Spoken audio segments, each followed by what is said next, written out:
The moment my father raised his wine glass and called my younger sister the only daughter who had ever made him proud, something inside me went completely numb. I sat frozen at the far end of that polished restaurant table while 20 relatives smiled and clapped around me, like I had suddenly become invisible. The sound of silverware scraping plates blended into a dull roar in my ears, and I remember staring at the expensive steak in front of me, wondering how humiliation could physically taste bitter. My name is Claire Bennett.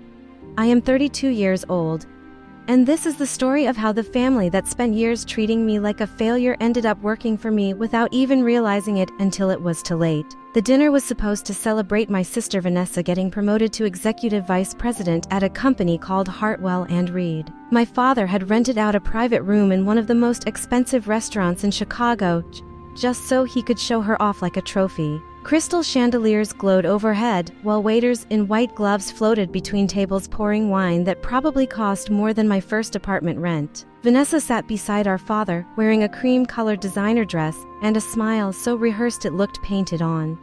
Every time someone complimented her, she tilted her head modestly like she had not spent her entire life expecting praise. Meanwhile, I sat quietly beside my husband Ethan while pretending not to notice the sideways glances from relatives who had already decided years ago that I was the disappointing daughter. 3 years earlier, my design startup collapsed after a brutal recession hit our industry.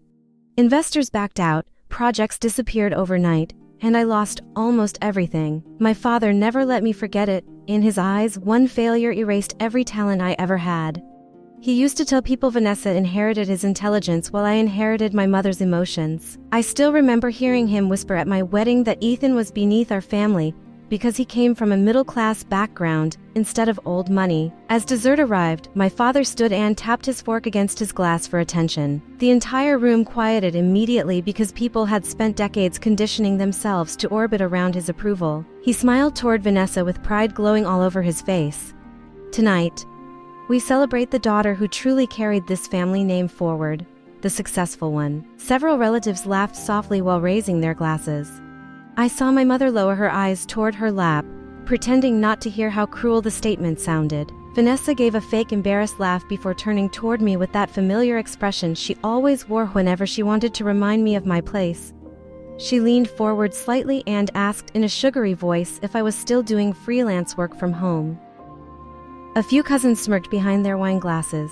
I kept my expression calm even though my chest burned with anger. Before I could answer, my father jumped in and said not everyone is built for real business. Some people simply lack discipline. Ethan stayed silent beside me, but I felt his hand tighten gently around mine under the table. He had listened to years of insults without ever losing his composure, which honestly made him stronger than everyone in that room combined. Vanessa started bragging about her corporate leadership role while my father nodded proudly beside her like a king admiring his chosen heir. The entire scene felt so painfully familiar that part of me wanted to walk out immediately. But Ethan leaned closer and whispered something so shocking that I nearly stopped breathing altogether. He calmly told me it was time to let them know we own the company now. For a second, I thought I misunderstood him even though we had spent the last year secretly negotiating the acquisition together. The truth was, Ethan had built an incredibly successful technology consulting firm while I quietly rebuilt my own design business from the ground up. Together, we had invested carefully, expanded strategically, and eventually learned that the aging chairman of Hartwell & Reed wanted to retire. We approached him privately months earlier and offered a respectful buyout deal that protected his legacy instead of tearing it apart. The contracts finalized the week before that dinner. Nobody in my family knew because nobody ever cared enough to ask what I was actually doing with my life. My father still believed I was barely surviving on freelance projects while Ethan supposedly played small business owner. They never realized we were building an empire quietly while they mocked us loudly. I cleared my throat softly and interrupted the laughter spreading around the table. Funny thing about Hartwell & Reed, I said carefully, it changed ownership last week. My father frowned immediately while Vanessa looked confused. Ethan leaned back calmly and explained that we had purchased the company completely. Every share, every asset, every executive contract. The silence that followed felt unreal. Glasses stopped halfway to mouths. My father slowly lowered his wine glass while staring at us like he had forgotten how to blink. Vanessa laughed nervously and accused us of joking. but Ethan simply told her to check her email Monday morning before the board meeting. Her face lost all color almost instantly. My father demanded explanations while Ethan remained perfectly calm. I finally looked directly at my father and told him he should be careful about deciding which daughter mattered because the one he ignored had just become the owner of his favorite company. Nobody touched their champagne after that. For the first time in my life, I watched my father run out of words. The next morning, our phones exploded with missed calls from nearly every relative who had witnessed the dinner disaster. Ethan barely reacted. He simply drank coffee while telling me people like my father always come back once power shifts. Less than an hour later, security cameras showed my father's black SUV pulling into our driveway, followed by Vanessa in her white luxury car. They stormed through the front door demanding answers before I even finished greeting them. My father slammed legal papers across the kitchen counter while accusing us of lying to embarrass him publicly. Ethan calmly suggested Vanessa check her inbox again. She pulled out her phone impatiently, but within seconds her expression completely collapsed. There it was in black and white, official transfer documents confirming the sale. I watched panic spread across her face while my father turned toward me with pure fury burning in his eyes. He demanded to know how I could betray family this way. I finally said something I had carried inside me for years. I told him he spent my entire life teaching me I would never be enough, so I stopped chasing approval and started building something for myself instead. Vanessa accused me of ruining her career out of jealousy, but that accusation only made me laugh bitterly. She had spent years treating me like a joke because she believed our father's praise made her untouchable.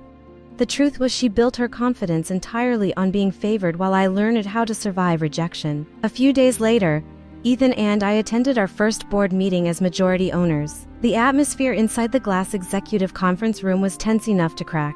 My father looked furious while Vanessa looked terrified. Ethan officially introduced us as the new owners before outlining our restructuring plans. Employee wages would increase, executive corruption would end.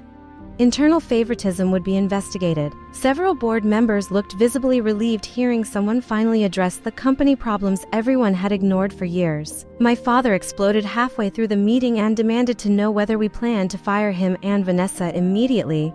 I surprised everyone by calmly saying no. I told him I refused to become the kind of leader he had been. Instead, they would remain temporary consultants during the transition period while the company rebuilt itself properly. Vanessa looked humiliated hearing applause fill the room after that announcement. For the first time, people were not clapping because they feared my father. They were clapping because hope had finally returned. Over the following weeks, the company transformed quickly. Investors regained confidence.